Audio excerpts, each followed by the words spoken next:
Mesdames, Messieurs, bonjour. Vous êtes dans le 13h au Bénin. Voici pour vous le sommaire. Grave accident de la circulation survenu ce dimanche à Dassa avec une vingtaine de morts. Ce lundi, une délégation gouvernementale était sur les lieux du drame accompagnée de son homologue de l'Intérieur. Le ministre des Infrastructures, Hervé Romain, est allé s'enquérir des circonstances dans lesquelles l'accident est survenu. Les autorités sont aussi allées témoigner de la compassion et de soutien du peuple béninois aux familles éplorées. À suivre également dans ce 13h au Bénin, les changements opérés sur nos axes routiers. La plupart des villes béninoises sont en chantier. Une ambition du programme d'action du gouvernement qui se concrétise avec le bitumage et le pavage des voies. Même dans certains quartiers, à Cotonou et d'autres villes, c'est plusieurs kilomètres linéaires déjà réalisés. Et pour finir, première édition du Festival de la jeunesse et de la musique. Les manifestations se sont déroulées simultanément à Cotonou et puis à Boycon. En plus des deux grands concerts, plusieurs autres activités ont marqué ce festival. À suivre dans ce 13h au Bénin, l'ensemble des activités phares qui ont meublé la première édition du Festival de la jeunesse et de la musique dans la ville de Boycon.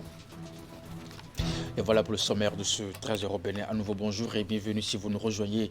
Grave accident de la circulation survenu ce dimanche à Dassa. Une collision entre un bus d'une compagnie de transport en commun et puis un camion a causé la mort d'une vingtaine de personnes. De nombreux blessés et des dégâts matériels. Ce lundi, une délégation gouvernementale était sur les lieux du drame accompagnée de son homologue de l'Intérieur. Le ministre des Infrastructures et des Transports, Hervé Romain, est allé s'enquérir des circonstances dans lesquelles l'accident est survenu. Les autorités sont aussi allés témoigner de la compassion et surtout de soutien du peuple béninois aux familles éplorées. À l'occasion, les mesures prises par le gouvernement ont été rappelées. Voici les détails. Une vingtaine de personnes décédées et de nombreux blessés ainsi que des dégâts matériels. Le lourd bilan dressé est le résultat d'un accident de circulation survenu ce dimanche sur la route Dassa-Savé-Parakou à hauteur de Dassa-Zoumé. Un bus de transport commun suite à l'éclatement d'un pneu est entré en collision avec un camion et a pris feu. Le drame s'est produit sur une route nouvellement réalisée et dont la réception a été récemment faite par les autorités. Le véhicule Baobab venait de Parakou. Donc dans la descente, devait croiser le camion, a éclaté son pneu. Certainement il y a un excès de vitesse, donc c'est au cours du freinage que le pneu côté chauffeur s'est éclaté. Donc il a heurté le camion qui venait en sens inverse. Donc le camion en se renversant, la jante du camion a heurté l'un des réservoirs. Donc c'est comme ça, sous la collision, ça a pris feu. Et puisque le bus Baobab était climatisé, c'était très difficile de sortir tout de suite. Donc l'embrasement a pris de l'avant. Parce que le choc était frontal, ils ont pu sauver quelques-uns qui étaient derrière. Il y a 19 personnes calcinées et le chauffeur du camion. Donc ça fait 20. Alors au niveau des blessés, nous avons eu 23 selon les sources de la DDS. 10 femmes, 2 filles et 1 garçon. La nouvelle s'est vite répandue. Dès lors, des mesures urgentes ont été prises par le gouvernement qui a également dépêché ce lundi matin une mission sur le terrain. La délégation conduite par le ministre des Infrastructures et son homologue Alassane Seydou est allée s'enquérir des conditions dans lesquelles le drame est survenu. L'équipe gouvernementale, à travers ce déplacement, est aussi allée témoigner de la compassion et le soutien des autorités, de même que du peuple, aux familles éplorées. Que Dieu apaise les cœurs. Je voudrais à cette occasion inviter tous les acteurs du sous-secteur du transport routier, en particulier les conducteurs de véhicules, à l'observance stricte du code de la route. Nous avons, avec l'appui de la police républicaine, commencé les contrôles de vitesse que nous allons généraliser sur tous nos axes routiers. La professionnalisation du métier de transporteur, on l'a annoncé, et nous sommes en train d'élaborer, de finaliser les tests. Le nouveau code de la route soumis au gouvernement sera transmis rapidement à l'Assemblée nationale dès son installation. C'est une série de mesures qui sera complétée par d'autres, bien entendu, que le gouvernement a engagées et dont la mise en œuvre sera accélérée. Il n'y a rien à reprocher à cette route. Elle est toute neuve, elle vient d'être reconstruite. Le problème est soit technique ou alors humain, comportemental. Et avant de prendre la parole, j'ai pris soin de demander aux responsables de la police si on peut parler d'excès de vitesse. Effectivement, le code n'est pas respecté. Parce que si la vitesse était respectée, l'accident peut peut-être avoir lieu à cause de la crevaison du pneu. Mais l'ampleur ne serait pas la même. C'est vous dire que nous irons encore plus loin par rapport aux initiatives qui ont été prises, qui sont en train d'être prises par le gouvernement. Nous irons très loin parce que nous avons la responsabilité de protéger les populations. et nous n'allons pas faillir par rapport à cela. Selon les deux ministres, toutes les dispositions sont prises pour une prise en charge complète des survivants à l'égard des blessés. Les instructions sont données afin que les soins appropriés leur soient administrés. Cet énième accident enregistré en l'espace de cette semaine pose une fois encore la problématique de l'excès de vitesse ainsi que le non-respect du code de la route. Au ministère de l'Enseignement supérieur, de la Recherche scientifique, la revue annuelle de performance pour la gestion au titre de l'année 2022 est enclenchée. La rencontre du personnel des différentes structures sous tutelle du dit ministère va leur permettre de faire le bilan des activités menées et de faire également des projections. Teddy Goudalo pour plus de détails. Et je voudrais, à l'orée de cette nouvelle année, des échanges de vœux du nouvel an entre personnel des structures sous tutelle du ministère de l'Enseignement supérieur et de la Recherche scientifique et le ministre Léonor Yahi Ladika. Les vœux de santé, de promotion professionnelle et évidemment davantage de résultats autour des objectifs assignés à notre département. Cette présentation de vœux ouvre les travaux de la revue annuelle de performance gestion 2022. Durant 48 heures, les participants sont appelés à faire le point de mise en œuvre des recommandations de la revue de performance au 30 juin 2022 et apprécier la performance globale du ministère. Au terme de l'exercice budgétaire 2022, nous avons enregistré globalement un taux d'exécution physique de 76,12% contre 81,11% en 2021. Quant au taux de réalisation financière, il s'élève à 73,08%, base engagement, et 66,52% base ordonnancement, contre respectivement 82,03% et 81,31% en 2021. Sans pour autant tomber dans l'autosatisfaction, Léonor Yahi Ladika salue l'ensemble des acteurs pour ces résultats obtenus. Elle attend cependant de ses collaborateurs de pertinentes propositions visant le développement de son département ministériel. Les législatives du 8 janvier dernier sont conjuguées au passé et à l'arrivée, la 9e mandature qui va bientôt siéger enregistre la présence de 28 femmes issues des formations politiques. Comment peut-on expliquer ce résultat qui donne la possibilité à cet effectif de la gente féminine de participer à la prise des décisions au profit du peuple béninois? Francis Lojatadé, analyste politique, nous donne ici sa lecture. Je suis à la fois heureux et interloqué. Wow. Heureux parce que désormais nous avons 8 femmes qui vont siéger au Parlement. C'est une première dans l'histoire politique depuis le renouveau. Mais interloqué parce que sur les 28, il n'y a que 24 en fait qui sont exclusivement réservées par la loi. Les textes ont prévu ça. Alors ça veut dire que les partis ont fait l'effort d'avoir 4 femmes. Alors là, voyons en détail les partis. Allons-y. Prenez l'Union progressiste. Le renouveau. Vous voyez si l'Union progressiste a positionné femmes titulaires. Quand on consulte, il n'y en a pas. Les postures d'éligibilité qui pourraient favoriser l'ascension des femmes, on n'en a pas vu au niveau de l'Union progressiste. Au niveau du bloc la phallocratie a totalement régné. Au niveau du bloc républicain, vous avez vu, il y a au niveau de la 15e, 16e, en fait, vous avez vu, il y a eu des femmes qui étaient positionnées. Oui. Je note que j'ai vu, par exemple, il y a 3 femmes, en fait, au bout de rouleau, il y a quand même 3 femmes qui ont émergé à ce niveau-là. Non pas par le système des 24, de la discrimination positive de la gente féminine, parce que les 3 femmes, vous avez Chantal Aïe, vous avez Rosine Daïro, vous avez Sofiat Tchanou, ça fait 3. Les LD, dans la 6e circonscription électorale, ici, ont décroché 2 postes parce qu'il y a une femme titulaire aussi. Et la femme est sortie, il y a eu 2 postes, la femme est sortie. Alors ça fait la seule femme là, plus les 3, mais ça fait les 4 en fait, qui se rajoutent à ce que la loi, les 24, postes réservés par la loi. Alors, c'est pourquoi je dis je suis interloqué. En fait. Quel était l'effort des partis politiques pour accompagner la réforme?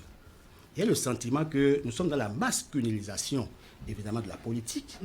il y a une approche sexiste, il faut éduquer encore les acteurs politiques à accepter la promotion de la femme, parce que vous avez dit qu'il faut que ce ne soit pas dans les sources politiciennes, qu'on tienne de beaux discours, il faut que les femmes aillent dans les instances de prise de décision, c'est bien beau tout ça. Mais quand on sort dans l'action, dans l'opérationnel, qu'est-ce qu'on fait? Donc, lorsqu'on jette le regard, en fait, quand on pose le diagnostic aujourd'hui, on constate que les partis n'ont pas fait grand effort. Si quelqu'un est à saluer, il faut saluer le gouvernement du président Talon et le président Talon lui-même.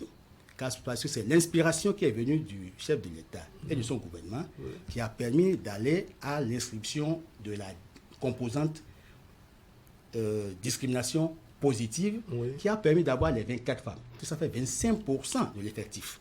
Nous sommes à 109 maintenant. 25% après un rendez-vous électoral aussi important que l'élection législative, parce que vous savez que le Parlement, c'est le siège, en fait, de la politique. Donc, c'est salutaire. C'est une première dans l'histoire et c'est à encourager. Maintenant, les partis doivent aller encore à une nouvelle école pour internaliser, en fait, les tests qui sont destinés à la promotion de la femme.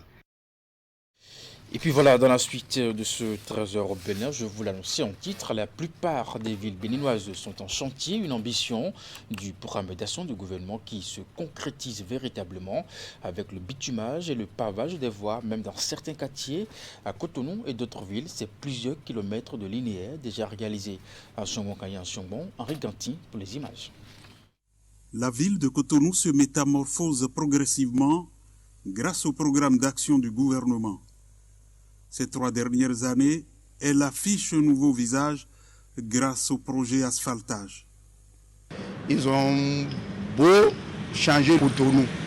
Vraiment, 6 ans passés, ce n'était pas comme ça. Parce qu'il y a là où je suis actuellement, en 3 ans passés, si on te dit de venir passer par-ci, tu ne peux pas. Mais aujourd'hui, tout le monde a vu, ceux qui quittent Saint-Mercodi, ils ont l'accès de circuler librement sur ce tronçon communément appelé Carrefour Homo-Clean.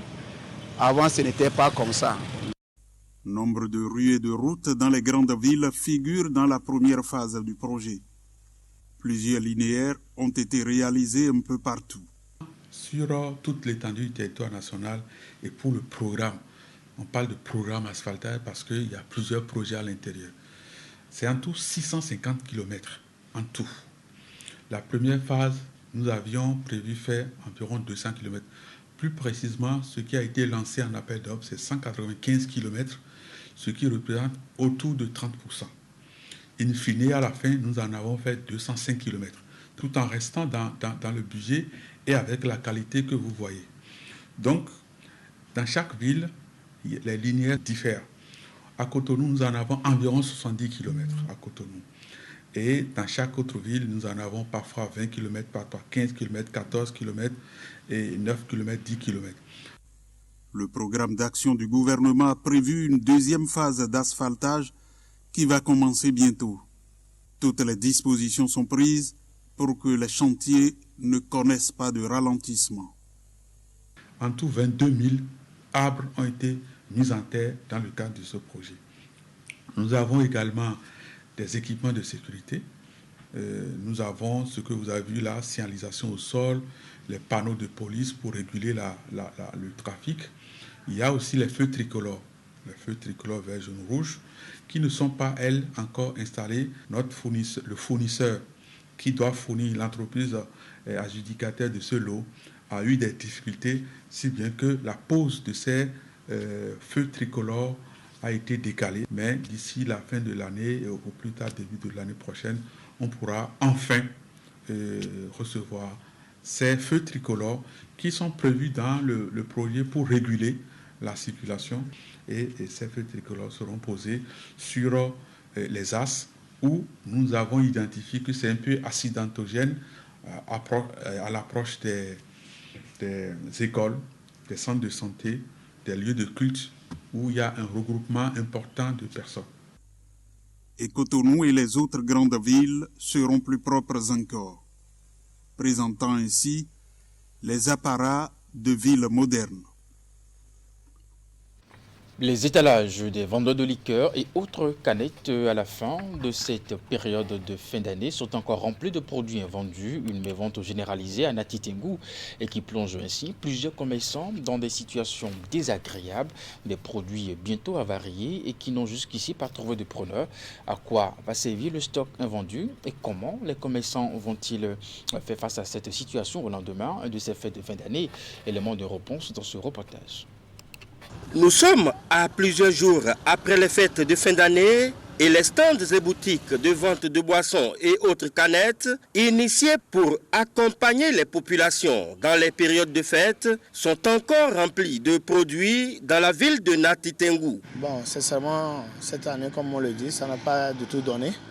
Et puis, c'est ça qui a fait que nous sommes toujours sur le terrain. Bon, ce qu'on croyait au début, on avait fait les stocks, ça n'a pas été ainsi. Parce qu'il y a mes ventes.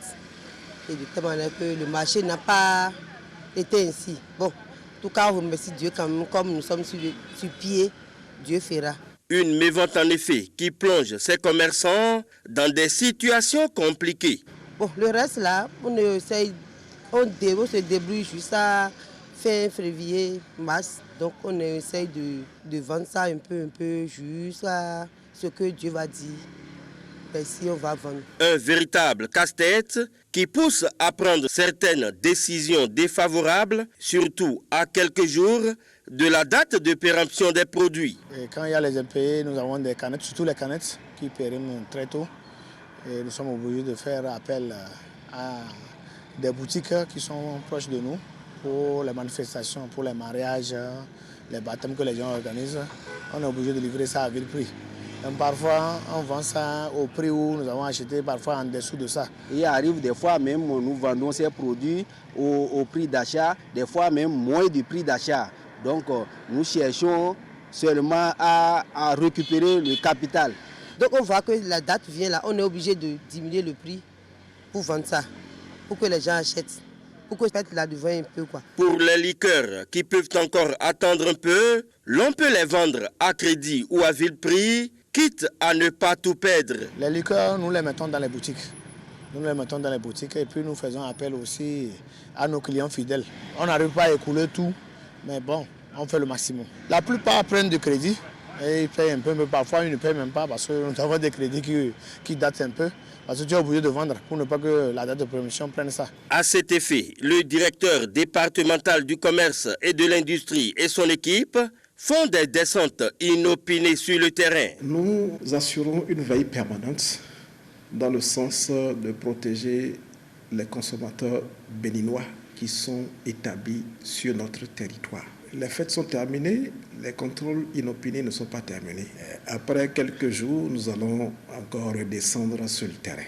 Aux commerçants qui penseraient qu'après les fêtes, la DEDIC va reculer et ne sera plus sur le terrain, je veux leur dire que c'est une erreur.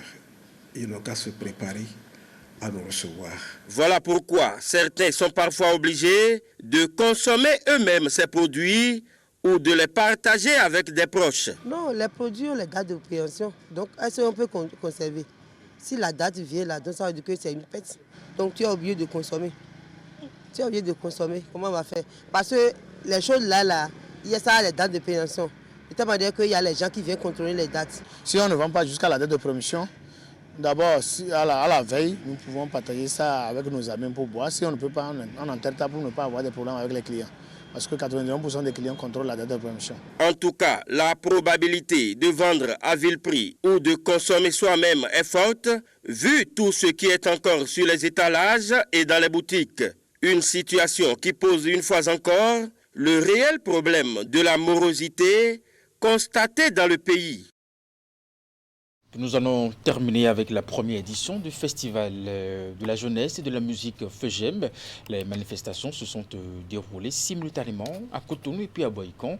En plus du concert, plusieurs activités ont eu lieu. La journée du samedi a démarré par un marathon. Une séance d'échange avec la jeunesse a aussi retenu les attentions. 4 de formation des participants. Le rendez-vous a également servi de tribune de présentation des politiques et programmes du gouvernement en matière d'offres d'emploi. Détail avec Imet Elena Mousso. Des athlètes venus des 4 coins du Bénin, mais aussi de certains pays de la sous-région rassemblés à Boikon, ces jeunes des 2-16 prennent ici part à une course à pied de fond sur une certaine distance. Ce marathon est organisé dans le cadre du Festival de la jeunesse et de la musique FEJEM. Vous savez que désormais dans notre pays, c'est de la professionnalisation du sport que nous parlons. Et cette initiative vient à point nommé. Au nom du ministre des Sports, je tiens à remercier sincèrement l'initiateur, le président Luc Setondia Tropo, et tous ceux à ses côtés ont eu cette géniale idée. J'espère que nous n'allons pas nous arrêter en si bon chemin. Partie de la devanture de la place des spectacles de Romero, les athlètes, jeunes hommes comme filles, ont parcouru plusieurs artères sur un circuit de 10 km. À l'arrivée, les 5 meilleurs de chaque catégorie ont été retenus. Le premier au marathon chez les hommes, Benyonvi, Christ, Vitalik. Et enfin la première, Ayade Colette. La phase décentralisée de la première édition du FEJEM à Boikon, c'est aussi une rencontre organisée au profit des jeunes. Le thème des échanges est intitulé « Entrepreneuriat et employabilité des jeunes ».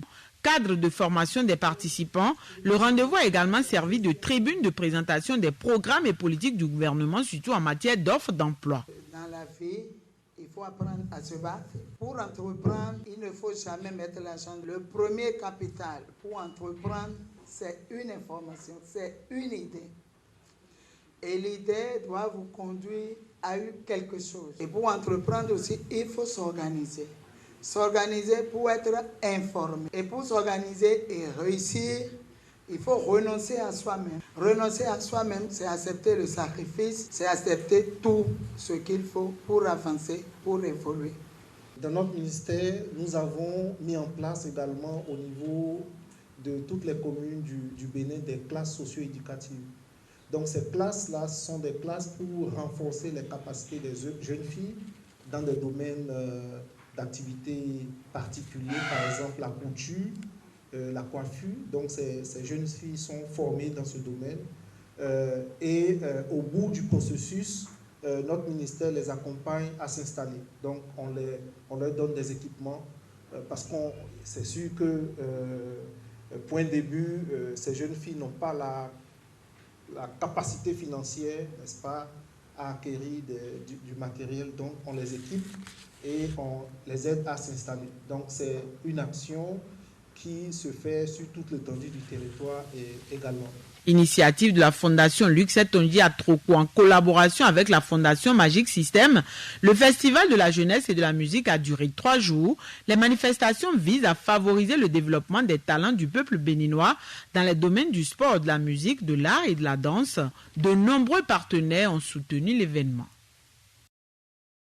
Et c'est bien la fin de ce 13h au Bénin. Retrouvez l'intégralité de nos éditions sur notre chaîne de YouTube. La suite des programmes à 16h, votre bulletin d'information, 19h30, la grande édition de la soirée. Jusque-là, portez-vous bien et à très bientôt.